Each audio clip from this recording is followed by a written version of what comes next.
Hi అండి. ఈరోజు మన ఈ వీడియోలో సాంబార్ పొడితో పని లేకుండా ఎంతో రుచికరమైన సాంబార్ ఎలా చేసుకోవాలో తెలుసుకుందాం. దీనికోసం ముందుగా ఒక కప్పు వరకు కందిపప్పుని బాగా కడిగి 2 కప్పుల వరకు వాటర్ యాడ్ చేసుకొని అరగంట పాటు నానబెట్టుకొని కుక్కర్లో 3 విజిల్లు వచ్చే వరకు ఉడికించుకోవాలి. పప్పు అనేది ఈ విధంగా ఉడికిన తర్వాత ఇందులోకి కట్ చేసి పెట్టుకున్న వెజిటేబుల్స్ అన్నీ వేసుకోవాలి. ఈ విధంగా వేసుకున్న తర్వాత కొద్దిగా వాటర్ యాడ్ చేసుకొని వీటిని ఒక 50% వరకు కుక్ చేసుకోవాలి.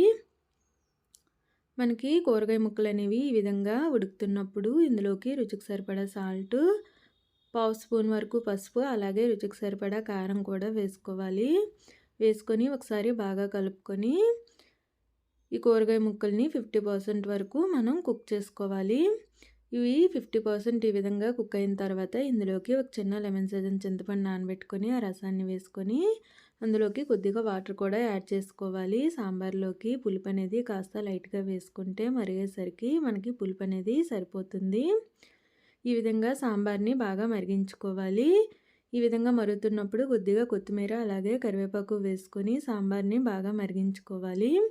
ఇప్పుడు వేరే స్టవ్ పైన ప్యాన్ పెట్టుకొని 3 స్పూన్ల వరకు ఆయిల్ వేసుకోవాలి. ఆయిల్ హీట్ అయిన తర్వాత పోపులు వేసుకొని ఎండుమిర్చి, వెల్లుల్లి కూడా వేసుకొని ఫ్రై చేసుకోవాలి. ఇవి కాస్త ఫ్రై అయిన తర్వాత ఇందులోకి కట్ చేసి పెట్టుకున్న ఉల్లిపాయ ముక్కలు కూడా వేసుకొని ఆనియన్స్ని మెత్తబడే వరకు ఫ్రై చేసుకోవాలి.